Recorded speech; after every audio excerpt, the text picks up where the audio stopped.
D'accord. Alors là, nous sommes au Pirkei Avot, au Perek Sheni, donc deuxième Perek, et à la Mishnah Bet, donc deuxième Mishnah. Je lis la Mishnah. Rabban Gamiel Beno Shel Rabbi Yehuda Anassi Omer. Rabban Gamiel était le fils de Rabbi Yehuda Anassi. Rabbi Yehuda Anassi, on l'avait dit la semaine dernière. D'ailleurs, c'est lui qui commence le deuxième Perek du Pirkei Avot. On l'avait vu la semaine dernière. C'est le prince d'Israël, Rabbi Yehuda Anassi.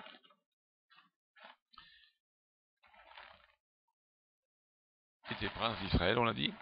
Et son fils était Rabban Gamiel. Il avait Rabbi Shimon et il avait Rabban Gamiel. Il avait Rabbi Shimon et Rabban Gamiel. Rabban Gamiel Beno était le fils de Rabbi Yehuda Anassi. Qu'est-ce que nous dit Omer? Il dit la chose suivante. Il a fait Talmud Torah im derech eretz. C'est beau la Torah, c'est beau l'étude de la Torah avec le derech eretz. Derech eretz, là qui disent que c'est le savoir-vivre, là qui disent que c'est le travail. D'accord? C'est beau une Torah avec un savoir-vivre, avec un imous, comment on appelle ça en français, un imous, oui. Un imous, un savoir-vivre. Une politesse, avec de la politesse. D'accord?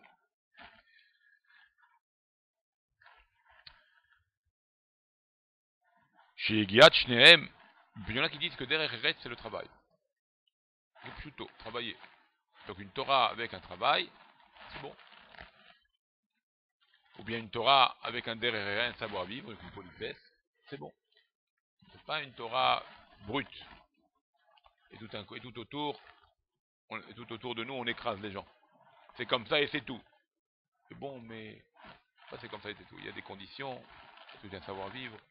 On sait très bien que la Torah, le derrière kadma, la Torah, le savoir-vivre a été donné et avant, il est avant la Torah. Donc, alors pourquoi c'est bon les deux, l'étude de la Torah avec le Derer Eretz?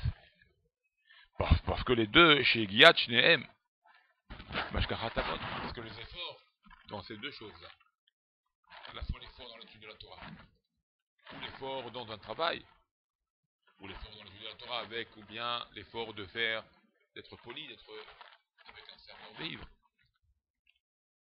Mashkachatamot fait oublier le péché. Un homme qui est dans l'étude, tant qu'il étudie, il ne pêche pas. Un homme qui est poli, qui est respectueux, qui a du kavod, ne pêche pas. Un homme qui travaille, si on dit que le derrière RS c'est le travail, il est pris par son boulot, il peut pas pécher. Donc ça te fait oublier, ça t'en fait enlever le péché. Qu'est-ce qui emmène le péché alors? Qu'est-ce qui nous entraîne à faire le péché? C'est le sheimoum. C'est ce que c'est le sheimoum. C'est l'oisiveté. C'est de rien faire. Un homme qui fait rien, ni il étudie, ni il travaille, ni il est poli, ni rien, celui-là, il n'a rien dans l'esprit.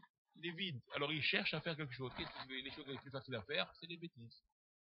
Donc l'oisiveté d'un homme entraîne le péché. Donc c'est pour ça que nous dit ici, la Mishnah nous dit, Rabban Daniel, que la Torah avec le travail, ou la Torah avec un savoir-vivre, ça maintient l'homme à ne pas faire de péché. Vechol Torah she'en imam lacha. Et toute Torah, il nous dit. Pourquoi il y en a qui disent que derrière Eretz, c'est le derrière Eretz, c'est le savoir-vivre? Parce que juste après, on voit le mot melacha. Et là, on est sûr que c'est le travail. C'est vrai qu'ils veulent différencier le derrière Eretz de melacha. Parce que si on dit maintenant derrière Eretz, c'est le travail, et après, juste après, melacha, pourquoi on a employé les deux termes?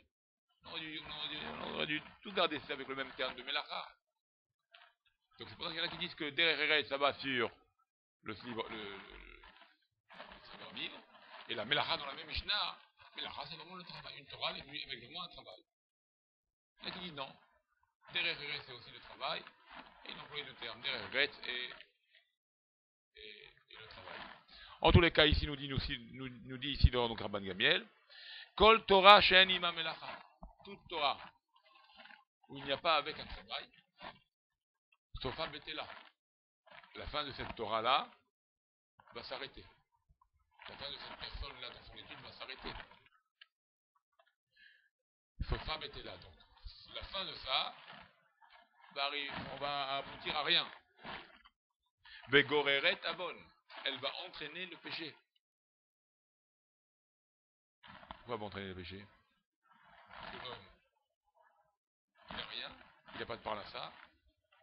Sa tête, elle va commencer à travailler, comment se nourrir. Comment se nourrir? On va commencer peut-être à voler. On va commencer à peut-être aller voir ailleurs. Pour se donner un bien-être. Donc il peut avoir de la Torah, dans les temps de Shalom, l'homme qui fait des mauvais coups, parce que sa Torah toute seule, elle est faible.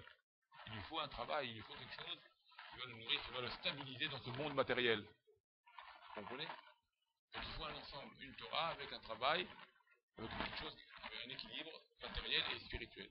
De la même manière que le corps est fait de corps, l'homme en fait, le corps, l'homme est fait de matière et de spiritualité. Il a un corps, il a une âme, donc il y a un lien entre l'âme et le corps.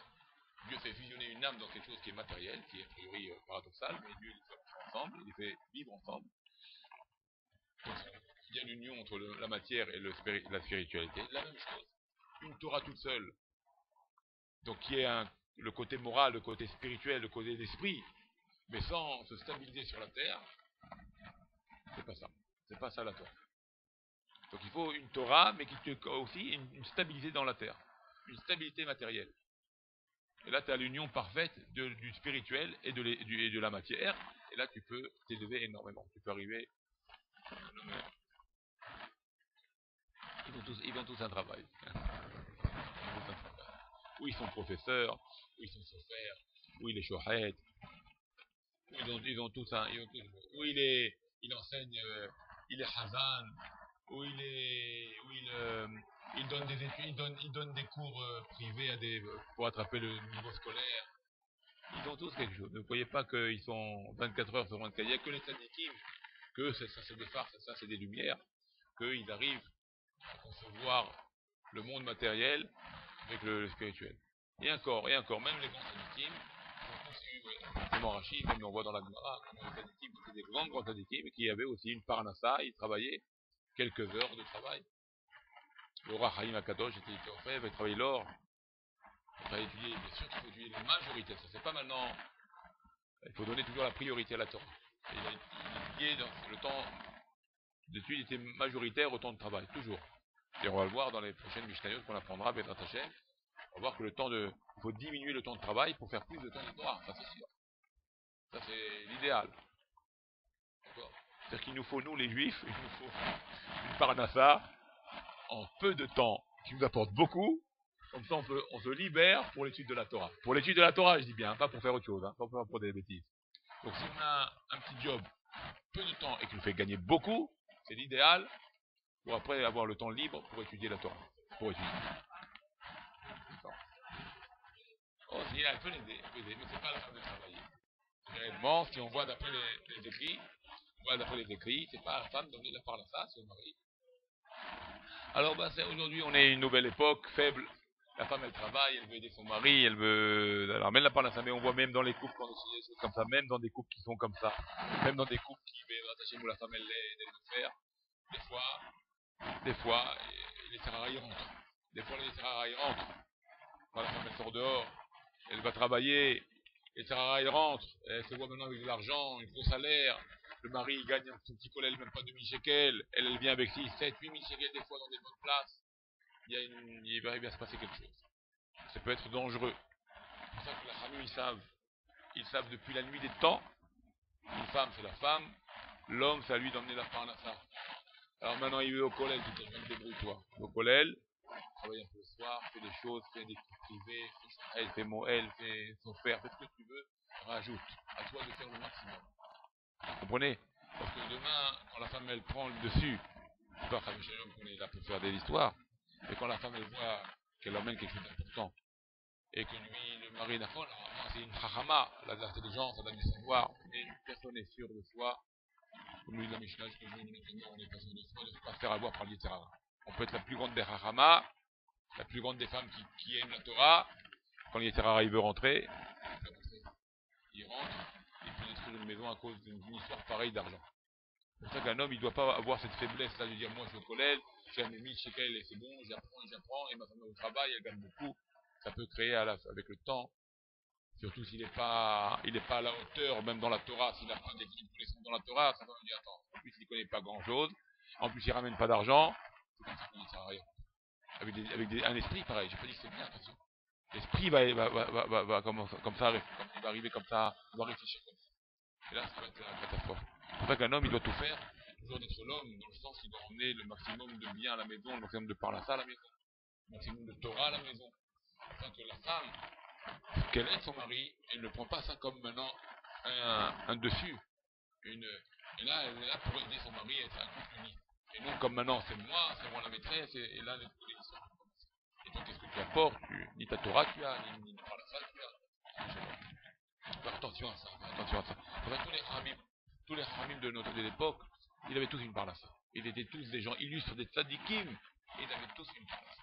Un il était maçon, un il était comment on appelle, forgeron, un il coupait lui, il était bûcheron, un il coupait et chacun. Petits métiers, c'est vrai, pas des gros métiers il n'y avait pas de façon à l'époque, des petits métiers, mais ils avaient une parnassa, et avec ça ils vivaient. Et la Torah, c'était l'essentiel.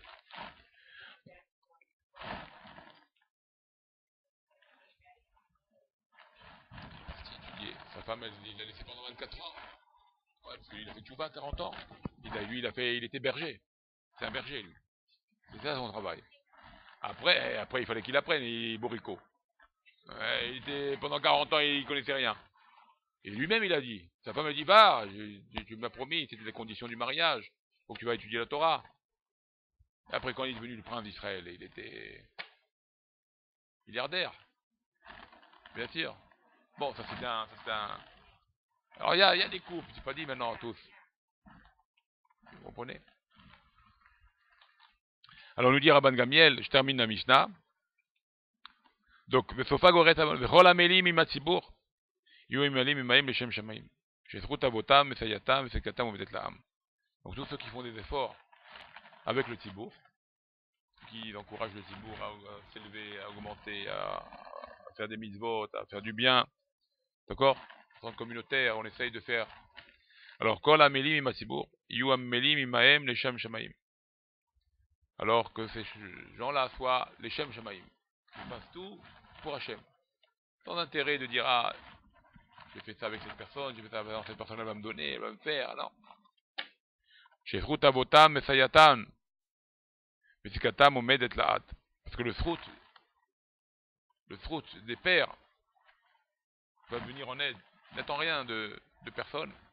Le fruit de tes pères, le fruit des pères du Tibour, de tous les gens qui ont disparu et qui sont là, tout autour de nous, qui sont là, les chameaux qui regardent, vont venir en aide à ce Tibour, vont venir en aide à cet homme-là, qui se donne au Tibour.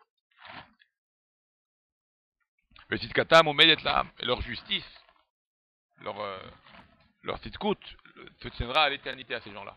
Comme c'est des gens qui veulent faire grandir le Tibour. Alors ils auront de l'aide du ciel, des neshamot du ciel, on va aider ces gens-là qui font du bien avec la communauté. Et leur justice, leur intégrité, leur sera à l'éternité.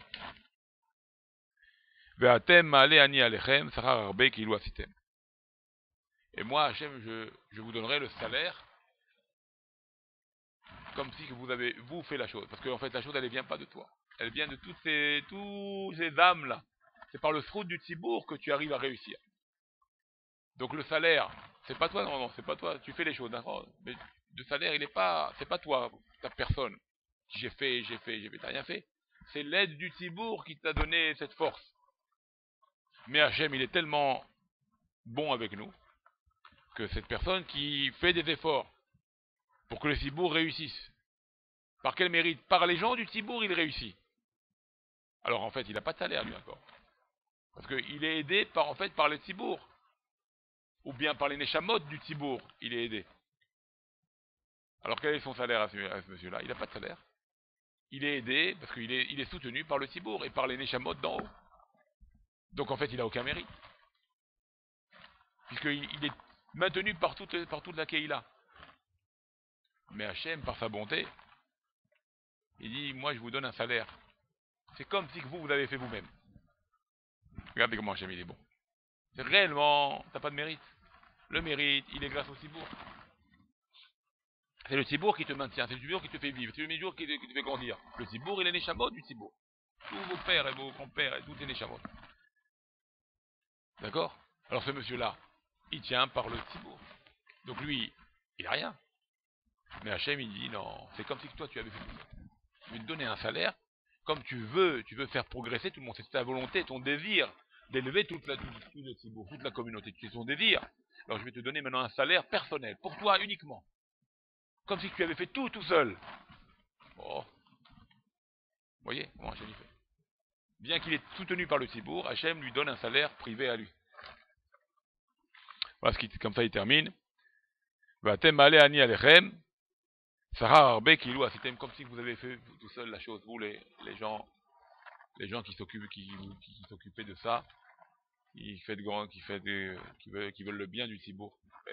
Alors on souhaite à tout le monde, Hachem, on a encore un cours avant la fête de Rosh Hashanah. En tous les cas, je ne sais pas si on se voit, ceux qui reviennent au cours, bon, ils reviennent au cours, ceux qui ne reviennent pas, alors on souhaite Shana Tova Mvorechet, une bonne année, Hachem, une bonne santé à vous tous, Bezat Hachem, Amen, Kenny Rassol.